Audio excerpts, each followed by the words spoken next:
Hello, everybody. Welcome to the Atheist Agenda again. I forgot my intro. I didn't put that shit up.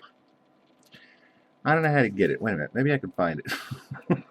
Just in case you didn't know that this was the Atheist Agenda. Oh, God. This is November 22nd, 2013, somewhere around 2 o'clock in the morning. We're going to be talking about Scientology today. And Scientology...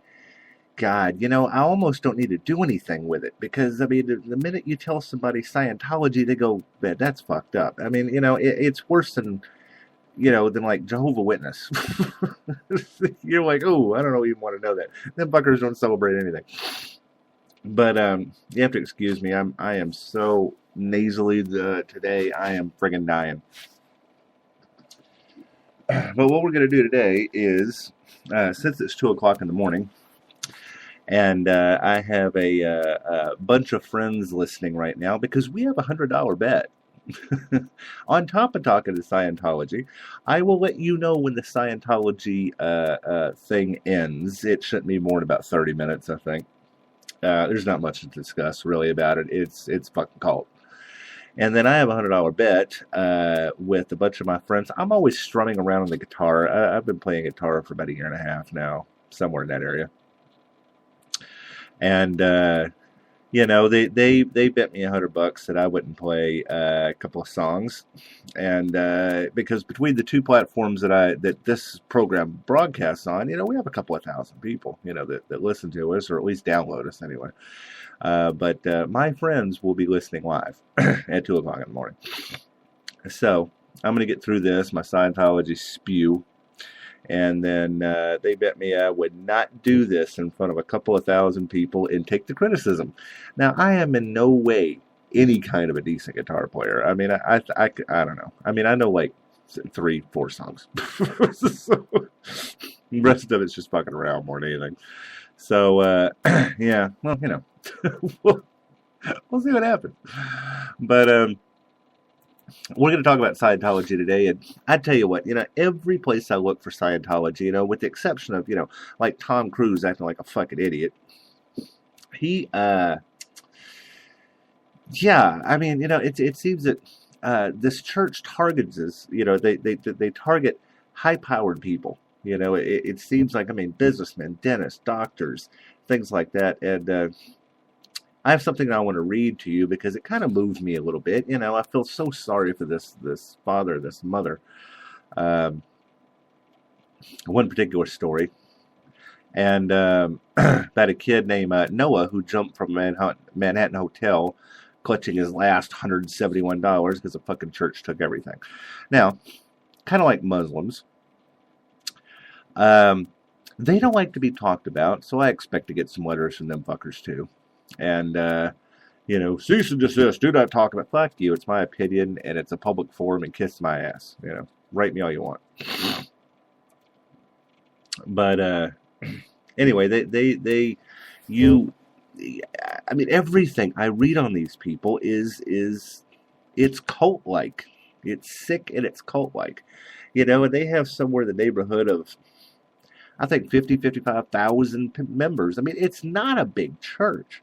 But it is global, but the people they have in their church have some cash, and, yeah, they are just absolutely crazy. I'll read you this story here before I get into my diatribe about these people, and, and this is from, I think it's, Time magazine, I think it was, and it was about, I think it was 1991, I believe it was. And the article is as follows. Noah Waddick of Kingston, Pennsylvania had a very happy, normal 24-year-old who was looking for his place in the world. On the day last June when his parents drove to New York City to obtain his body, they were nearly catatonic with grief. This young Russian studies major had jumped from a 10th floor window of the Milford Plaza Hotel and bounced off the hood of a stretch limousine. When the people arrived, his fingers were still clutching his $171 in cash, virtually the only money he hadn't turned over to the Church of Scientology, the self-help philosophy group he had discovered just 7 months earlier. His death inspired his father, Edward, a physician, to start his own investigation of the church. And I quote, "We thought Scientology was something like Dale Carnegie," Waddick says. "I now believe it is a school for psychopaths. Their so-called therapies are manipulations. They take the best and the brightest people and destroy them. The Waddicks want to sue the church for contributing to their son's death, but the prospect has them frightened. For nearly 40 years, the big business of Scientology has shielded itself exquisitely behind the First Amendment, as well as a battery of high-priced criminal lawyers and shady private detectives. The Church of Scientology, started by science fiction writer, science fucking fiction writer, L. Ron Hubbard, to clear people of unhappiness, betrays itself as a religion. In reality, the church is a hugely profitable global racket that survives by intimidating members and critics in a mafia-like manner. At times during the past decade, prosecutions against Scientology seem to be curbing its menace. 11 top Scientologists, including Hubbard's wife, were sent to prison in the early 1980s for infiltrating, burglarizing, and wiretapping more than 100 private and government agencies in attempts to block their investigations. In recent years, hundreds of longtime Scientology people, many charging that they were mentally or physically abused, have quit the church and criticized it at their own risk. Some have sued the church and won. Others have settled for amounts in excess of $500,000. In various cases, judges have labeled the church schizophrenic and paranoid, and corrupt, sinister, and dangerous. Yet the outrage and litigation failed to squelch Scientology. The group, which boasts 700 centers in 65 countries. Okay, now I don't even remotely understand how that's even possible. You know, and like I said, they have 50,000 members. I mean, 700 centers in 65 countries threatens to become more insidious and pervasive than ever. Scientology is trying to go mainstream, a strategy that has sparked a renewed law enforcement campaign against the church. Many of the church's followers have been accused of committing financial scams, while the church is busy attracting the unwary through a wide variety of front groups in such businesses as publishing, consulting, healthcare, and even remedial education. In Hollywood, Scientology has assembled star-studded roster of followers by aggressively recruiting and regionally pampering them at the church's celebrity centers, a chain of clubhouses that offers expensive counseling and career guidance. Adherents include screen idols such as Tom Cruise and John Travolta, actresses Kirstie Alley, Mimi Rogers, and Ann Archer. Palm Springs mayor and performer Sonny Bono, I guess before he hit the tree, Jasmine, Chick Corea, and even Nancy Cartwright, the voice of cartoon star Bart Simpson. Rank-and-file members, however, are dealt a less glamorous Scientology. According to the Cult's Awareness Network, whose 23 chapters monitors more than 200 mind control cults, no group prompts more telephone pleas for help than Scientology, says Cynthia Kessler, the network's Chicago-based executive director.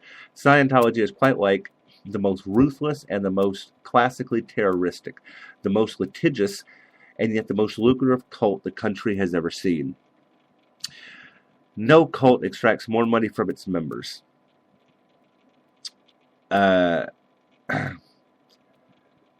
This is Vicky Artisan, who is one of Scientology's 6 key leaders until she bottled from the church in 1987. This is a criminal organization day in and day out. It takes Jimmy and Tammy Baker look like kindergarten. To explore Scientology's reach, Time conducted more than 150 interviews and reviewed hundreds of court records and internal Scientology documents. Church officials refused to be interviewed. The investigation paints a picture of a deprived yet thriving enterprise. Most cults fail to outlast their founder, but Scientology has prospered since Hubbard's death in 1986. At a court filing, one of the cult's many entities, the Church of Spiritual Technology, listed $503 million in income for 1987 alone.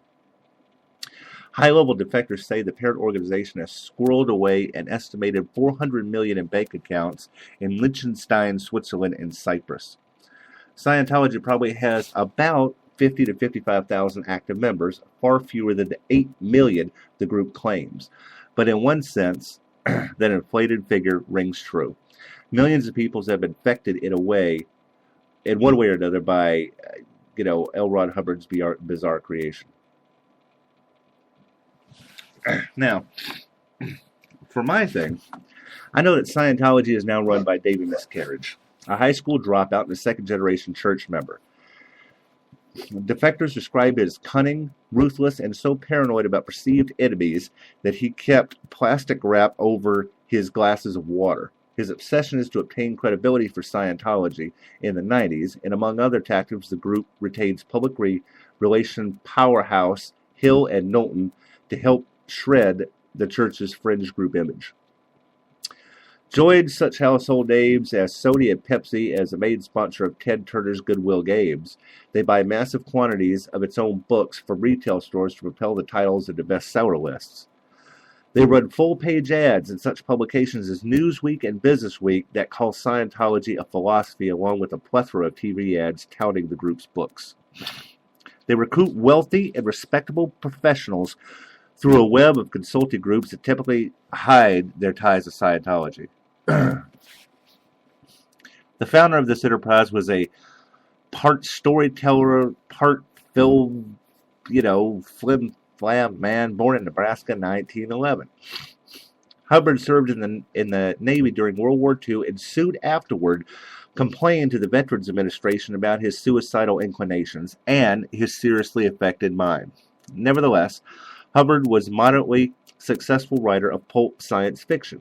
Years later, church brochures describe him falsely as an extensively decorated World War II hero who was crippled and blighted in action, twice pronounced dead, and miraculously cured through Scientology.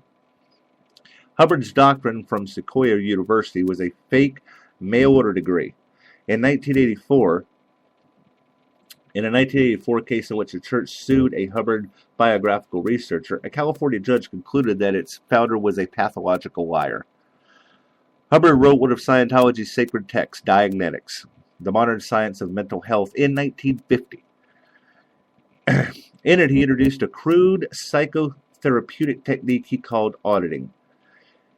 He also created a simplified lie detector called an E-meter. This was designed to measure electrical changes in the skin while subjects discussed intimate details of their past. Hubbard agreed that unhappiness sprang from mental aberrations, or enigmas, caused by early traumas. Counseling sessions with the E-meter, he claimed, could knock out the engrams, cure blindness, and even improve a person's intelligence and appearance. Now, it's something I need to say about that. I picked one of these up at a garage sale one time because I realized what it was. And evidently, you can't get these friggin' things, and I can't find it. Oh my God. I mean, this thing, it does nothing. It worked, too. It does nothing. You turn the thing on, there's a couple of dials on it, you turn it on, and it doesn't do anything. But these trained Scientologists at the people that are auditing you, they know how to read it mysteriously. I don't know. An Internal Revenue Service ruling in 1967 stripped Scientology's mother church of its tax-exempt status. A federal court ruled in 1971 that Hubbard's medical claims were bogus and that the E-meter auditing could no longer be called a scientific treatment. Hubbard responded by going full religious, seeking First Amendment protection for Scientology's strange rites. His counselors started sporting clerical collars. Chapels were built, franchises became missions, fees became fixed donations, and Hubbard's comic book cosmology became sacred scriptures. During the 1970s, the IRS conducted its own auditing sessions and proved that Hubbard was skimming millions of dollars from the church, laundering the money through dummy corporations in Panama, and stashing it in Swiss bank accounts. Moreover, church members stole IRS documents, filed false tax returns, and harassed the agency's employees. By late 1985, with a high-level defectors accusing Hubbard of having stolen as much as $200 million from the church, the IRS was seeking an indictment of Hubbard's for tax fraud. Scientology members worked day and night shredding documents the IRS sought, according to defector Anrazan, who took part in the scheme. Hubbard, who had been hiding